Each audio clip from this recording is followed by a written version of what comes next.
So then, for a period, I hear you actually poacher turned gamekeeper and became an on-course bookmaker for a while. How did that pan out? Well, that was a kind of all of these things really overlap. I mean, like I say, I left college and I went to the race course, and I was fascinated by the on-course bookmakers. When I was like 18, 19, 20, I would frequently go racing and just stand in front of one or two particular bookmakers that I respected and just try and learn what they were doing. I learned tic tac. I learned how to clerk. Standing behind, writing the bets down before computers and whatever. Um, and yeah, in the time when I was traveling around the country going racing every day, I got to know a guy reasonably well who was a bookie at the Dogs. And he was a bit, I don't know, he was a bit in and out of money, shall we say. And he said to me, "Oh, do you want to be a partner in my thing at the Dogs?" Which basically meant, "Would you like to bring all the money along and use my pitch, and we'll split any winnings that you make, but if we lose, he wouldn't pay anything." So it wasn't probably a brilliant deal, but he was a nice guy. And I learned a lot from that. Partly don't go into business with people that you meet in pubs randomly, but he's a lovely guy actually. But I got to know a lot of the bookies at the Dogs who were also at the races. So then I got to clerk for some of the bookies at the races and do a bit of work on the floor and stuff at the races.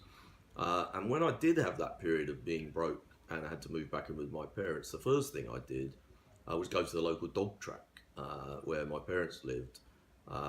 And one of the bookies there was a guy that I knew from the races, and he gave me a job working for him twice a week.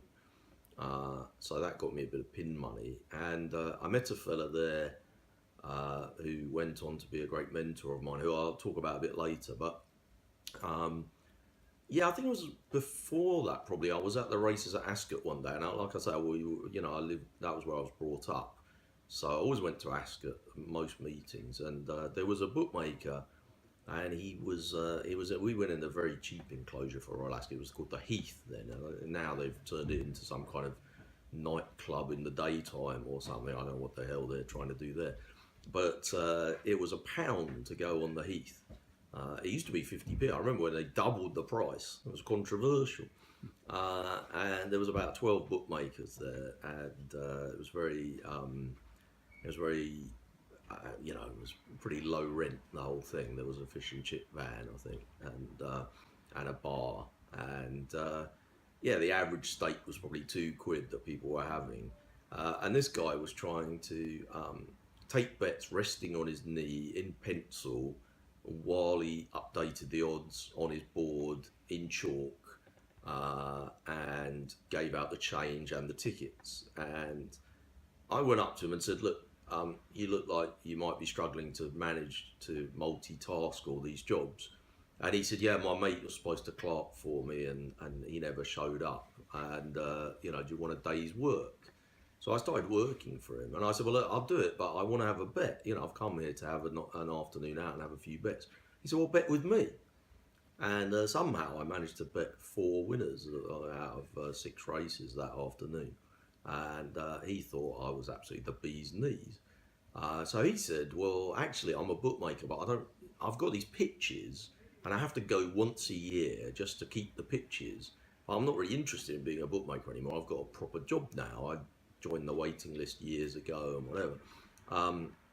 Would you like to run my pitches and pay me some kind of rental?" Now, this was completely frowned upon by the Bookmaking Association, but we didn't worry about things like that. So immediately I said yes, and I was now an on-course bookmaker. He had the license and had to stand up and do all the stuff.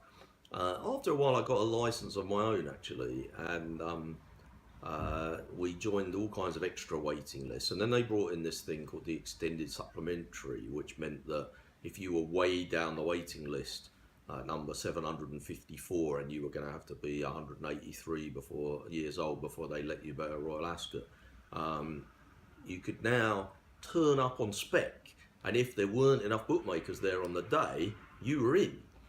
So we started driving around the country totally on spec, just going to places and turning up and standing in the back row at Lingfield and all kinds of places and taking, threepence halfpenny a race. But I thought it was brilliant. I remember one birthday I went to Lingfield on the all weather, and we took 200 quid on the favourite in the first race, and it got beat. And I just thought, what a brilliant birthday this is. We had champagne to celebrate. Um, and that was considered to be quite a big bet in those days.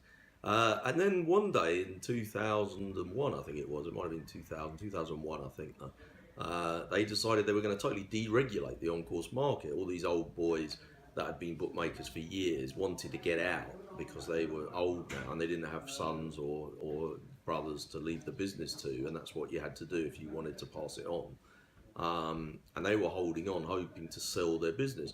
And now they said, well, okay, we're going to change the rules. You're allowed to sell your business. And all these old bookmakers sold their pitches. And we decided to spend some money, me and this mate of mine. And we spent quite a large six-figure sum on a whole bunch of pitches all around the country. And it was great. It was great. We'd been doing it for 8 years off and on, sort of 10 or 12, 15 times a year. And then when the extended supplementary, we've been going 40 times a year. So we felt like we'd learned our craft a little bit. And now we were having some front row positions. And it was amazing. You could take money now, and like you didn't have to kind of scream out 11 to 4. You could just leave 5 to 2 on the board, and people would come and have a bet with you. And we did very well for about 2 years. And then everything started to go a bit wrong. Mobile phones became more prevalent. The internet became more of a thing, so people became much more aware of what prices were available with different firms. Debit cards became a thing, so you could have an account with lots of bookmakers now without having to have credit, so it was much easier to have accounts with a dozen bookmakers. People started getting satellite TV a lot more than they had before. So now you could watch At the Races and Racing UK. I don't know, I think Racing UK was going then, but you could certainly watch a lot more races at home now. And tax and betting shops went. So they did away with the 9% in the shops. So all the reasons that you had for coming racing were beginning to disappear one at a time. And the main thing, of course, was the machine came in. Betfair started in the late 99, and it really didn't take off straight away from an on-course bookmaking point of view, but it started to dominate the ring in about 2002, 2003. And I started to realise that we were taking half the amount of money, a third of the amount of money that we were taking before, and the percentage of gross profit that we were making was down by 2/3. And we were big layers. We used to employ like a whole bunch of people, and suddenly it just wasn't a good thing. And the last year was particularly painful. We had a pitch at Cheltenham, and there was a year when I don't know, like an untold number of favourites won. I think it was 14 favourites won across the meeting, and there was a Glorious Goodwood that was pretty similar in the same year, and suddenly we'd gone from being the kings of the castle to scuttling out the back door. So that was a bit of a low point, really, very painful.